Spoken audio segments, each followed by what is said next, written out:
This is Gabby, and welcome back to the Yappy Hour podcast. I know that I have been a little MIA.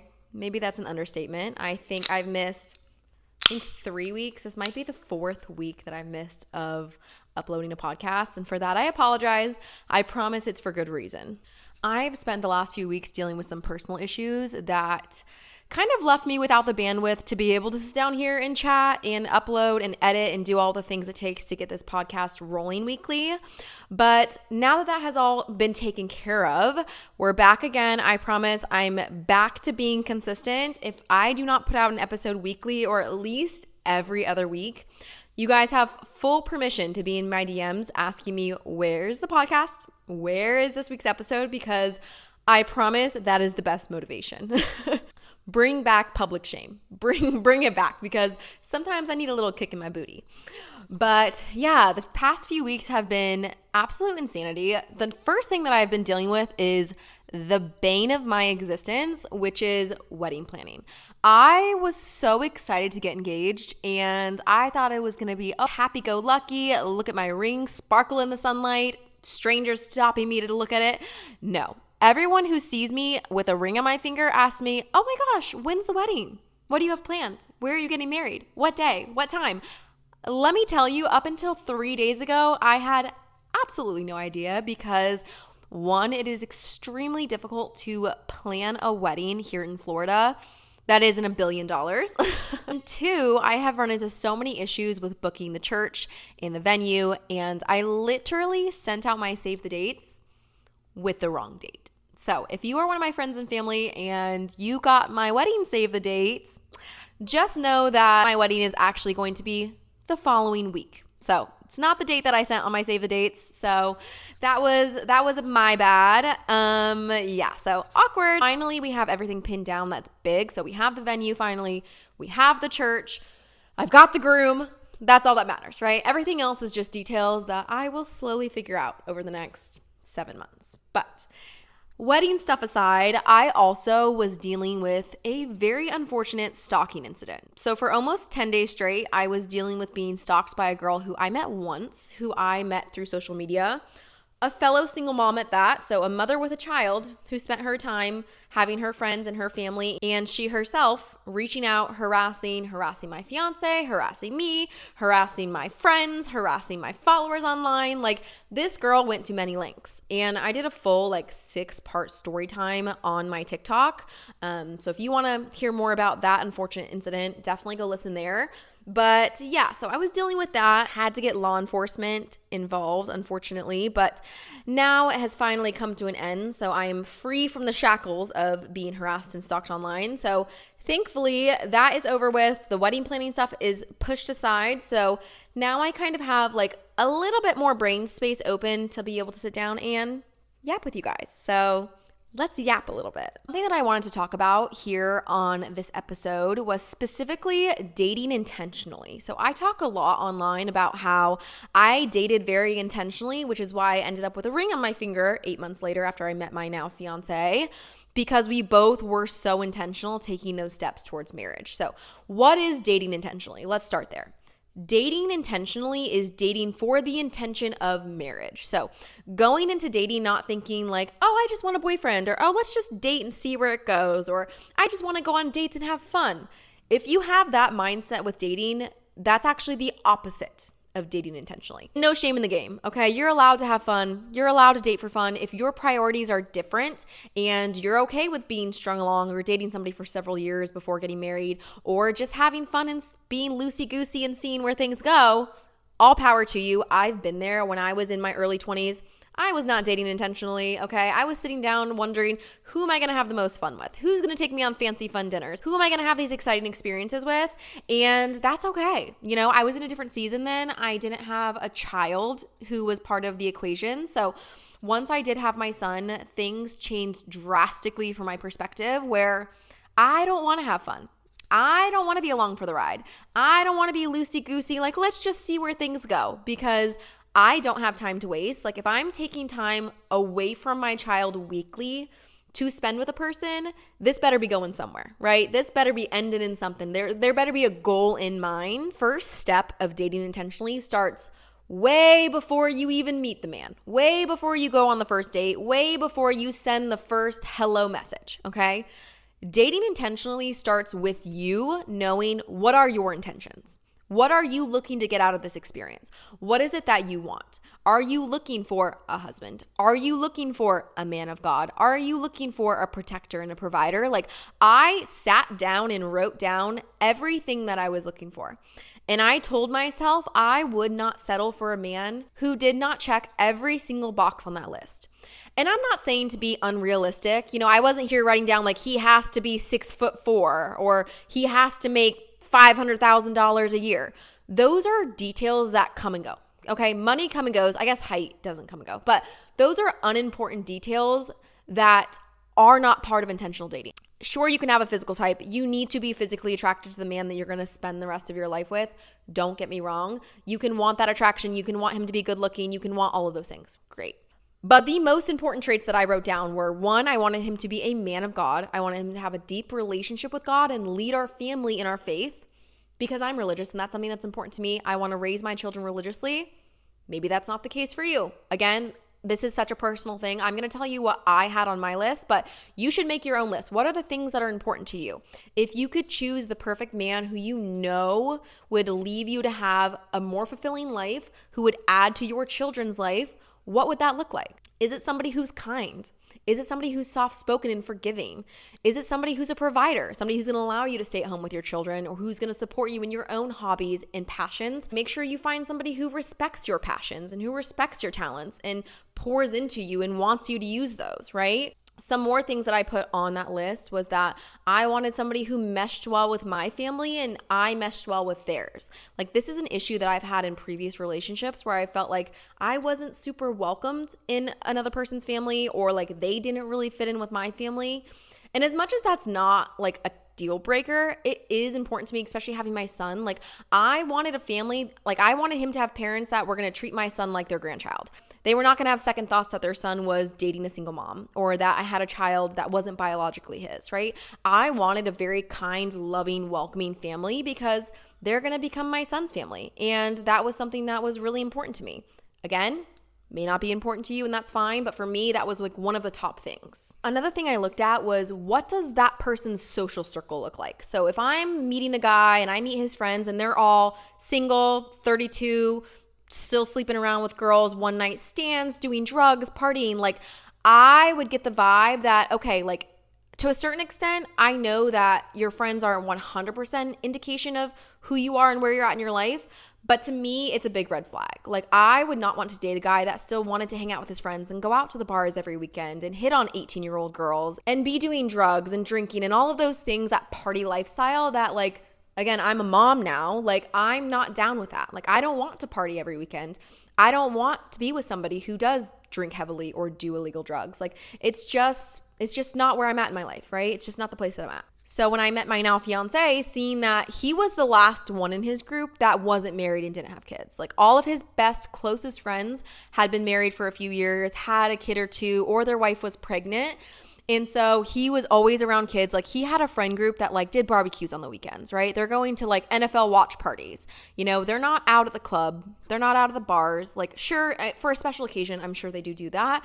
But it was very much family friendly fun, which is like what I want, right? If we're going to be spending a lot of time with these friends on the weekends and we're going to be hanging around them and doing fun things, I want to make sure that like I can bring my son. Like, I'm not going to leave him alone every weekend with a sitter just so that we can go party, right? That's not the kind of parent that I want to be. I love bringing my kids with me to experience the world and experience life. Like, my kids definitely joined my life and not the other way around, where I want him to be right there with me at the barbecue having fun, right?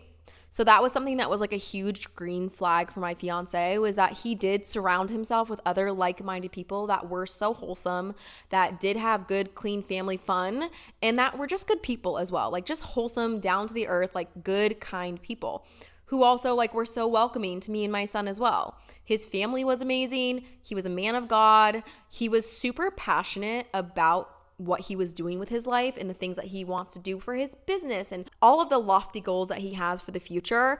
They were very inspiring. And it also just it just showed me that he cared, right? He cares about the world. He cares about something. It doesn't matter what it is, but being with a man who has no goals, no passion, is going nowhere is the most unattractive thing. I could never date somebody that just had zero goals in life, right? Even if their goal was just to be a dad, just to be a good parent and raise a family and steward them well, that's an amazing goal to have. That's one of my main goals, is be a good mom and to raise a family and to do all these things. So for me, again, that was a key thing. So I sat down, I wrote this entire list of what am I looking for? Every single time I would go on a date, first date, second date, I would ask myself, I would be so realistic with myself, were there some guys that I had a great connection with? We had fun. We had a couple glasses of wine at dinner. We were laughing, giggling. The attraction was there. But at the end of the day, I would go home and think to myself and really be realistic and look at that list and say, did he have big goals? Is he a man of God? Does he have a good relationship with his friends and his family? Does this seem like the person I'm looking for? And sometimes I had to be honest with myself and say, no, he does still party on the weekends. All of his friends are kind of losers and hooking up. His friends kind of are losers with no goals. He doesn't even speak to his parents. He cut them off. It's just, I don't ever want to hold that against somebody, because I know everybody's situation is different. There are moments when you can be a little bit more lax, but when you know, okay? I know most women know when they sit down on a date with a guy, they know, is he an F-boy? Is this man being serious? Is he dating intentionally? Does he even know what he wants? Because I cannot tell you the amount of times I sat down at a dinner table with a 30-something-year-old man and asked him, so what are you looking for? What are your intentions dating? Why are you going out on dates? Why did you ask me to dinner? And 9 times out of 10, the answer I got back was well, I don't know. I just want to meet people. I just want to have fun. I just want to see where things go. And in that moment, I immediately knew, you will never see me again. You want to see where things go? Okay, go see where things go, because you ain't going to see me. I'm not going to be part of that equation, because again, I'm dating intentionally, and I'm not going to sit around and wait for somebody to figure out, especially at our grown age. And that's the craziest part, is these aren't 23-year-old boys. Okay. These are 35-year-old men.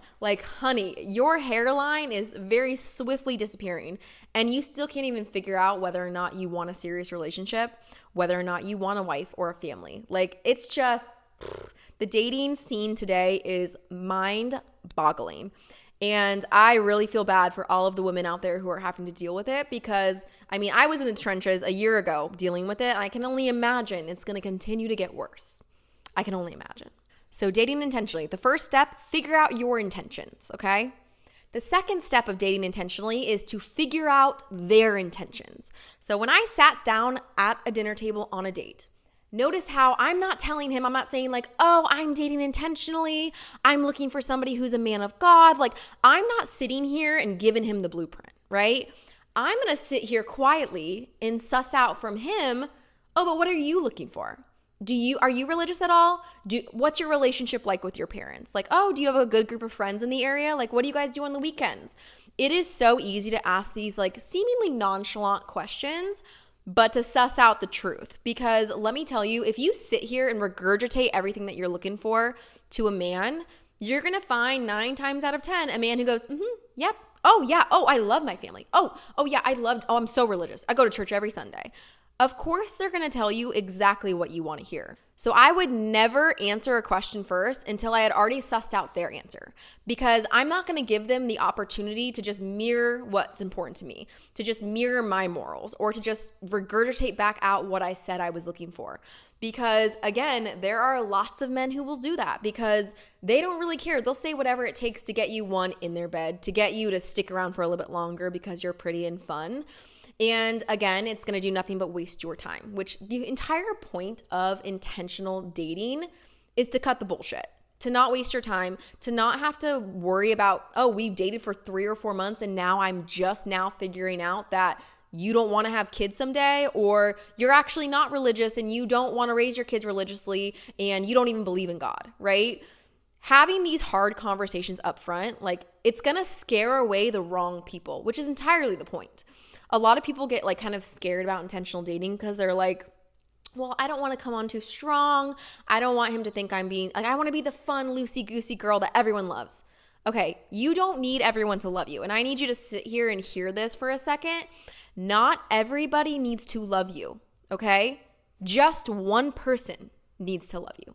Just one, that's all it takes. One man needs to sit down at that table, look at you and hear the way that you are being intentional and the way that you're taking it seriously and think to themselves, wow, she's really serious about this. I could see her being my future wife. I want to marry somebody who is this intentional. And let me tell you, that's the guy you want. That is the guy that you want to marry. You don't want to marry the loosey-goosey Chuck who wants to have fun on the weekends. You don't want to marry the guy who doesn't want to be tied down and then finally, oh, okay, well, I guess I'm 35. I guess I should marry you. You don't want that man because that man is not a prize. Okay, that is the same man who's going to have a wandering eye and who's going to leave you alone at home with your children while he's out partying with his friends in Miami. Like, that is not the life that you want. And let me tell you, it is such a blessing to date as a single mom. And people are going to think I'm crazy for saying this, but to me, it was such a blessing, the amount of men that my son scared away. Like, if you are immediately repulsed and scared away by baggage, which is actually just commitment and responsibility. If the responsibility of being a parent figure scares you away, good.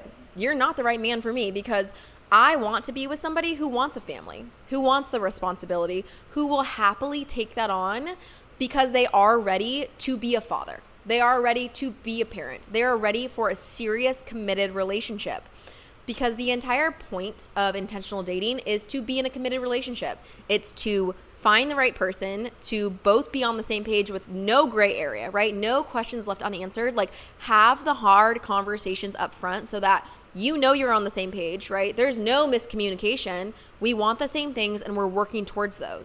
And when there is no miscommunication and you both are working towards marriage, it's going to happen pretty quickly. And that's one thing with intentional dating that people get a little bit mixed up where they're like, you don't even know this man. Like, oh my gosh, you're going to get married a year and a half after meeting?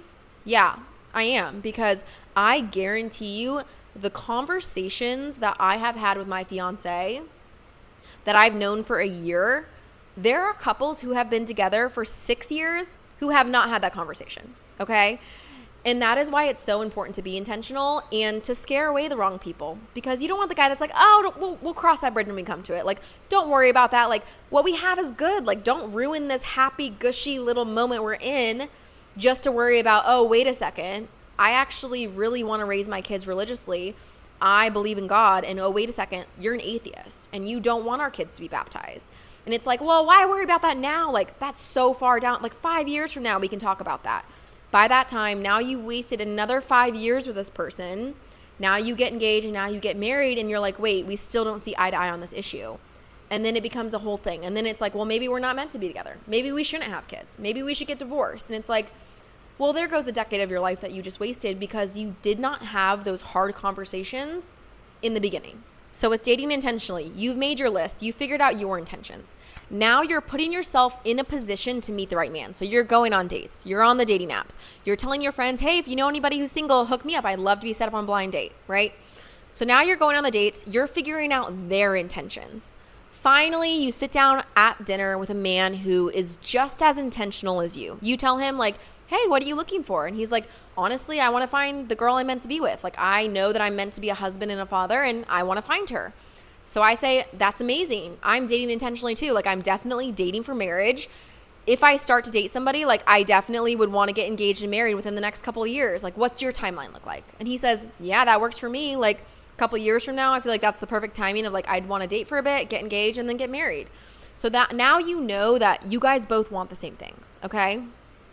Through several more dates, more conversations, more, fun, get to know them. Make sure you are attracted to them. Make sure they do cover the things on the list, like they are a man of God, that he is kind, that he is a good listener, whatever is important to you. Once you figure out all of those things, everything is lining up. Then the test is not only are they a good fit for me, but are they a good fit for my child? So this is where people will vary, right? Everybody has an opinion on this, on like when's too soon, when's too long. Like, there is no perfect answer when it comes to dating with a child. So this part's obviously for the single moms who are dating. So if you're just a regular single girl and you're dating intentionally, this won't really apply to you. But for me, it did, because I was a single mom. I had a son. And so then I started to think, like, I'm not going to allow myself to continue down this road dating this person and to get deeper and deeper and invest a lot into him if he's not going to be a good fit for my son. And the only way to know whether or not this person is a good fit with your child, like whether they would be a good father figure, whether they mesh, the only way to know that is for them to spend time together. So I made the decision a couple months after me and my boyfriend started dating to introduce him to my son. So we did something very nonchalant, like just at a public park. All the kids are playing. He's playing on the playground. And then my now fiance, but at the time, my boyfriend, showed up, right? Played with my son. The way that my son instantly felt, like you can tell, instantly felt comfortable around him. Like kids know. Kids have such a sixth sense about people. Instantly was like, wanted him to push him on the swing, wanted to play with him, like come play with me, like loved him. That was the moment I knew. I feel like I had feelings of like, this is a person I could love up until the moment when he met my son. The minute that they met, that first play date, the minute that I saw them together and I saw the way that he just melted into his arms, jumped right into him, wanted him to play, was sad when he left, that he just instantly took to him, I just knew in that moment, I was like, you are my future husband. And in that moment, I was like, I love this man. Like truly, like this is the man that I'm meant to be with. And it all just fell in place. But I do know of people who have had that person like meet their child and like it didn't feel right, right? Their kid never quite warmed up. They always kind of felt like their kid was just like a burden or in the way. He was always like, oh, just get a sitter, right? So I definitely think it's important to explore that early on, because had I dated him for a year, 6 months, and then introduced them and it had not been a good fit, that would have been a year or 6 months of my life that I wasted investing in a man who was not a good fit for our family, was not a good fit for my kids. So I think, again, I'm not going to sit here and tell you a perfect timeline because it's so different for everyone. It's up to your comfort level. Everybody's timeline is different. But for me, it worked out for the best. We moved in together very soon. So I kind of put him like, he jumped in head first, right? Where it was like, boots on the ground, essentially like you are a parent, right? He went from literally being a single guy with zero responsibilities, 3 or 4 months later, living together, having a kid, being a dad, like having these responsibilities that he had never had before. And he took it on with such a joy. It was never a burden to him. It was never, oh, great, now I gotta take care of this kid. Like he never had that mindset. And I think that anyone who does have that mindset that doesn't look at it as a privilege is not the right person, right? Because my fiance thought it was a privilege. He's like, how lucky am I that I have been down on my knees praying to God. Like, I know I'm meant to be a father. I know I'm meant to be a husband. Please let me meet the woman that I'm meant to meet so I can start my family. And God said, you're ready to have a family? Okay, bet. Here's an instant family. Because 3 months later, here you are. You're a dad. You're essentially a husband. I mean, obviously we weren't married at that point, but it's like we lived together. He became a provider. Like a few months after that, I ended up quitting my job and being a stay-at-home mom. So he had every responsibility as the head of the household, like almost instantaneously. He took it on as a blessing, as an answered prayer. And again, I'm so grateful that that was the case. I'm so grateful that I never had to have any hard conversations of like, I want you to step up. I want you to be more of a father figure. I want you to take on more responsibility, because from the start, he jumped in, like I said, head first. And he always kind of checked in with me. Like, I just want to make sure you're comfortable. Like, I don't want to overstep. And I was just like, no, if we're going to do this, let's just do it. Like, if you're going to be in his life, I don't want you to have 1 foot in, 1 foot out, right? It's like, he's going to start calling you daddy. Like, you are going to be his father, you know? And now we're currently going through the adoption process so that it will be official, that he will officially adopt him as his own, which is, again, so exciting. And I'm going to document the entire adoption process on social media as well. So find me on TikTok, find me on Instagram, Not a Regular Mommy. We did go through a little rebrand. So it's no longer Not a Regular Nanny, which I'm going to link it all in the description. So make sure you follow those links because my old usernames are no longer active. But regardless, I will definitely document that process. But back to dating intentionally. So once you get to this point, you need to have these conversations. You need to have a timeline conversation of like, okay, so now we found each other. We're being intentional. We're dating. We met each other's families, each other's friends. Like, we got to know each other. Like, everything has just lined up. Green flag, green flag, green flag. Check box, check box, check box. Okay. At this point, maybe you've been dating for 6 months. Maybe it's been a year. Again, everybody's timeline is different. For me, this was like the 6-month mark. So once you're at this kind of a plateau point of like, okay, like we know at this point, like you are it for me, right? I know that you're the man I want to marry. I want to keep taking steps towards that. So then you have the conversations of like, how soon do you want to get engaged? What would make you comfortable, right? And luckily my fiance was the one who instigated this conversation to me. He asked me, he said, if I proposed to you in the next 6 months, would you say yes? Or is that too soon? And I said, I would say yes, without a doubt. In fact, I would love if you proposed in the next 6 months. So again, a lot of intentional dating is about the actions and not just the words. So we know with love bombing, we know with all these things, people can say whatever they want. At the end of the day, the only thing you can gauge a man on are his actions. So for him, it was one thing for him to say that, right? Like, okay, we're going to get engaged in the next 6 months. Woohoo, great, all fine and dandy. But then he said, well, let's go look at rings. Let's go try on rings. I want to know what size you wear. I want to know what style you like. So we went one day. We went, looked at rings, tried it on. I tried on a ring with this band, not the stone, but the band. And I was like, oh my gosh, I love a chunky gold band. It looks so antique. It's so minimalist. Like I don't want any stones on the side. So he really got an idea of what I wanted. Unbeknownst to me, he went back and bought my ring like very soon after that. And then he ended up proposing, I think like 3 months afterwards. So very quick timeline, which again, that was what we wanted. We want to grow our family and all these things where we want to get married and have more kids. So for us, that was the timeline that worked. We already lived together. There weren't any grand surprises. But like I said, even if you sit down and have the conversation where you're like, where do you see this going? Like what timeline is ideal for you? Like, do you want to get engaged in the next year or two? Do you want to get married? Like make sure that there is something set where it's not just like, well, let's just see where things go. You have to have the end in sight. And I think that is the most important part of intentional dating is like begin with the end in sight. Be prepared for that. Know where is this going? Just know that if we date for the next 2 years and you never propose, you don't put a ring on my finger, we're going to break up. Because if we're dating for 2 years and you're not ready to take that step and make that commitment, I don't feel comfortable continuing to waste time on this relationship. Like, it's okay. And people get really upset about these things where they're like, oh, you can't do ultimatums. You can't whatever. I think it's very important to set hard boundaries, okay? It's not an ultimatum saying like, oh, if you don't do X, Y, and Z. I understand that. But for me, it was just draw a line in the sand. Do with that with what you will. If you want to progress our relationship, you will. If you don't, that's fine. We can go our separate ways, right? No love loss, no time wasted as well.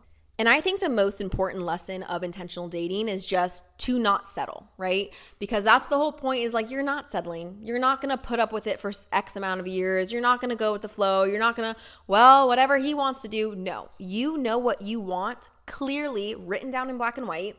You will not settle until you get it. And I think something that's really important for intentional dating is like you have to be so comfortable being alone if it's not the right person. And that goes for even after you get in the relationship. Like if I had started dating my boyfriend and he had started to switch up or he had dropped the act, right? Where he was like, oh, I'm a man of God. But then suddenly every Sunday I was like, oh, let's go to church. And he never wanted to, right? If he had changed his tune after we started dating intentionally, I would have broken it off, right? I'm not going to sit and stay in a relationship that does not serve me just because you acted a certain way to attract me and then now suddenly things are different, right? I was so comfortable being alone because I was good, right? It was me and my son. I was perfectly happy. I could have stayed alone for the rest of my life, been his mom, and that would have been enough for me. But I truly knew deep in my heart that God had a bigger plan for me, that I was meant to have a bigger family. I was meant to get married. I was meant to have more children. So in that, I knew that that wasn't God's plan for me. So I started to date intentionally. And even so, like if I had gotten into a relationship that was not 100% what I was looking for, I would not have settled for the sake of being married. I would not have settled for the sake of, well, at least my son has a father figure now. No, because again, we were good alone. And I think that is such an important mindset and space to be dating from, especially as a single mom. I know there's a whole stigma that like, oh, single moms lower their standards and they'll date whoever and like they're desperate, right? You have to be so comfortable spending the rest of your life alone. And I think when you're in that mind space, you're not going to accept less, right? You're not going to settle. And that's why it's so important to date and come from that place, because with intentional dating, it's easy to let it slide, right? It's easy to kind of, oh, well, maybe it's not that big of a deal. Like this guy is amazing in every single way, but like, is it really that big of a deal that he's an atheist? Like maybe I'll change his mind. No, see, we don't settle and we don't accept less than we deserve. And that's why, like, I tell every woman, like, I wish I had dated intentionally sooner. And I know I can't go back and change the past, and I wouldn't even if I could, really, in reality, because it all led me to where I am today, to my fiance, to my lovely family and my son. But there is a part of me that wishes I could save some of the younger generation from the harm and the hurt that comes from casual dating. Casually dating does not benefit women. Does not, in any sort of the way. Even when I was doing it, when I thought that I was like, well, oh, I'm having fun. I'm going to these fancy dinners. Like, these guys are taking me on fun. Like, who cares, right? If they don't want a serious relationship. Who cares if they don't want to get married or they're not looking for their future wife? Let's just have fun for a few months and then I'll find someone else, right? I truly did not realize the damage that did to my self-worth. And honestly, just the betrayal of yourself, of sacrificing your morals and values just because, oh, well, he's cute though, and we have a spark, right? We have fun together. He likes me. I like him. He's a great kisser. Like, all of these reasons why you're like, well, what's the harm? You may not see it in the moment. You may not know it, and maybe you never will realize it. But truly, the harm that casual dating does to women and their self-worth, and also just perpetrating the idea that casual dating's fun, and the more women partake in it, the more that men get to benefit from it as well. And it's not something that I'm ever going to tell my daughters to do. Like, kiss all the boys you want, have fun, right? Have your crushes, have your little whatever when you're younger. But truly, once you reach your 20s, you really should be dating intentionally for marriage. Creating soul ties with these people and having these relationships that waste years of your life and take such an emotional toll on you and truly affect your self-worth, your view of yourself, your trust in other people, and just your view on love and relationships in general. Like, it truly can be so harmful, and it causes a lot of problems in your future relationships. So because you had these little casual relationships in your 20s, and there was a lot of lying and a lot of shady stuff and a lot of all of these things where it's like you are almost conditioning your brain to be okay with that. To be okay with him dating other people, to be okay with him, disappearing for days at a time. Like, he doesn't owe you anything, right? It's just casual. You can't be that crazy controlling girl because he's not yours, right?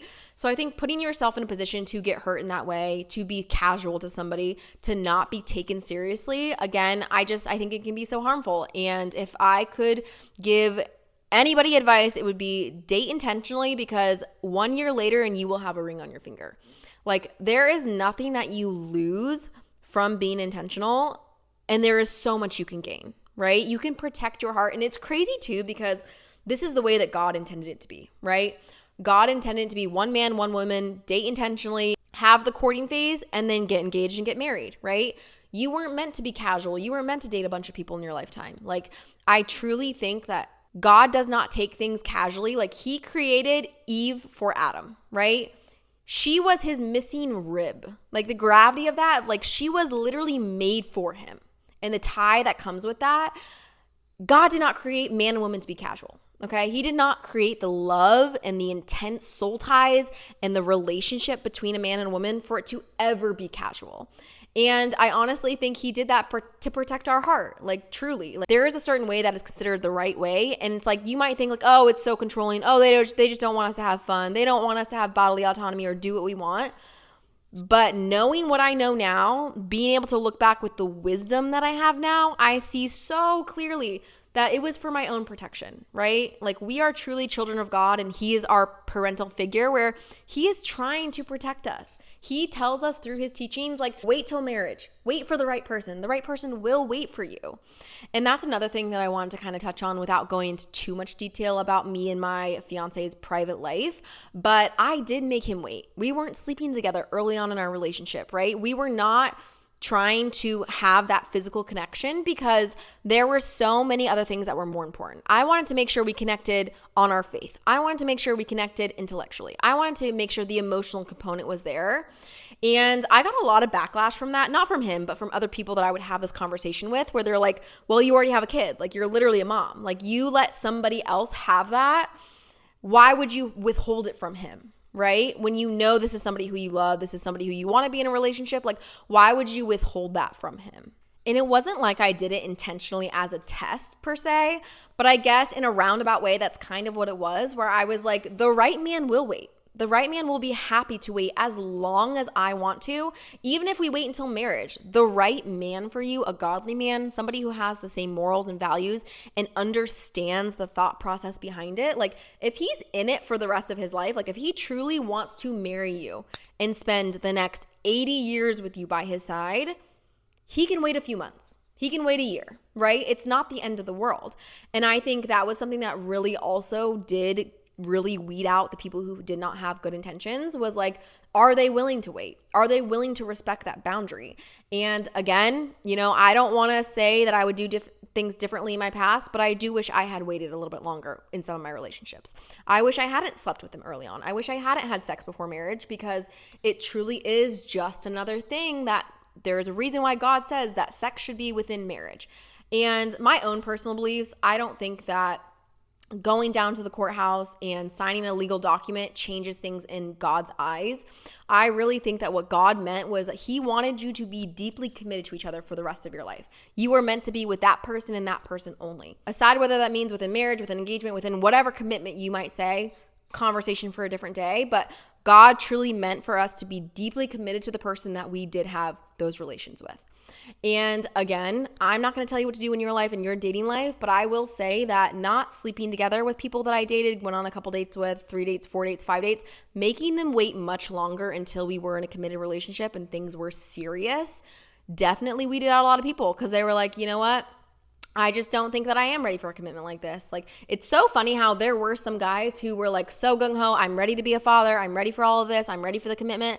And then when I brought up the boundary of like, okay, well then I want to wait until things are serious between us, after you've met my family, after you've met my son, after we know for sure this is a for sure thing. Like, I don't want to be having any casual relations. Like, I want to save that for when things are more serious and we have a deeper emotional connection.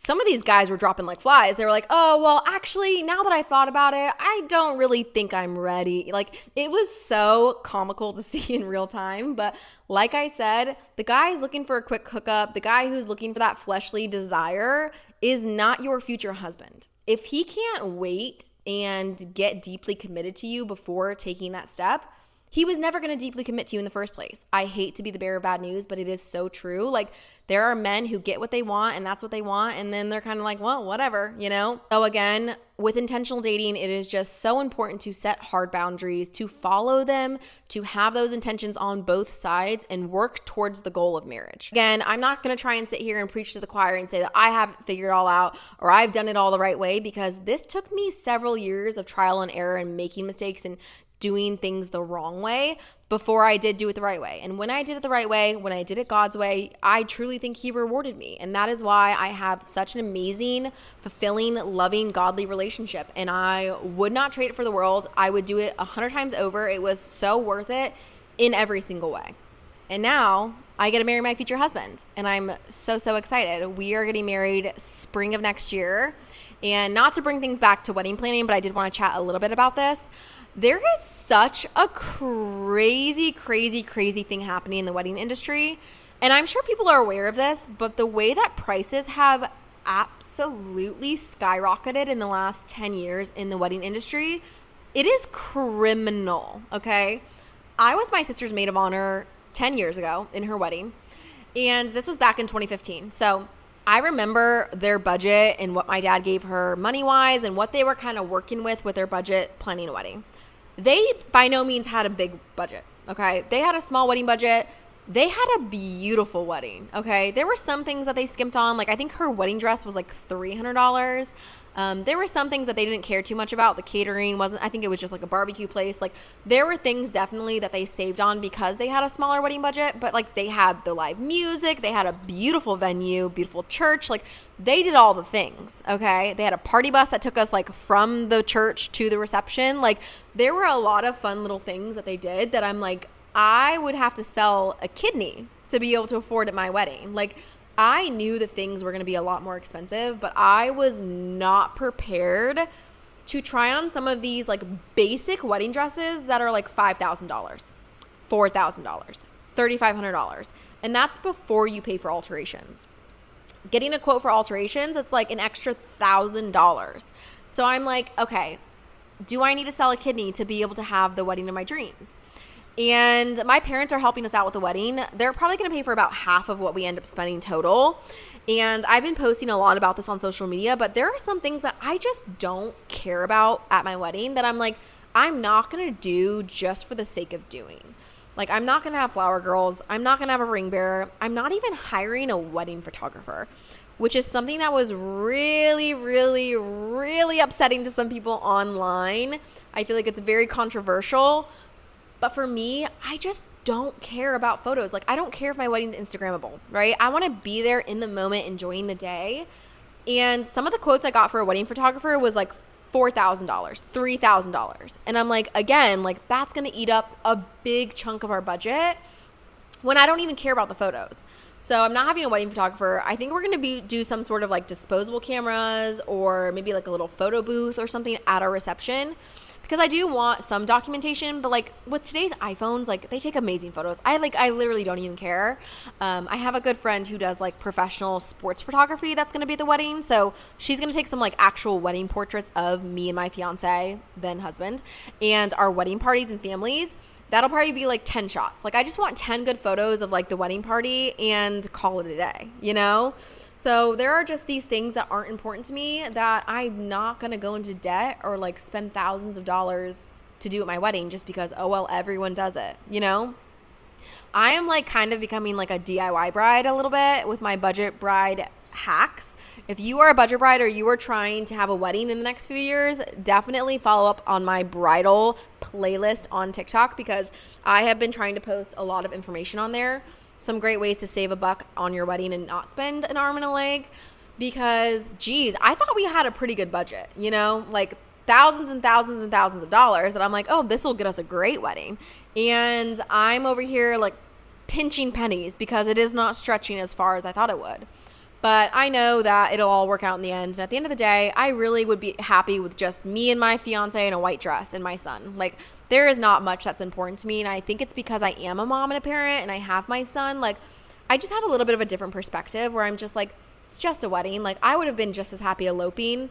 I'm really glad that we did choose to do a small, like, kind of micro elopement style wedding just to, like, really give our families the opportunity to celebrate us. And there are also some things like our first dance that I really think is like very special that I'm glad we're going to get the chance to do that.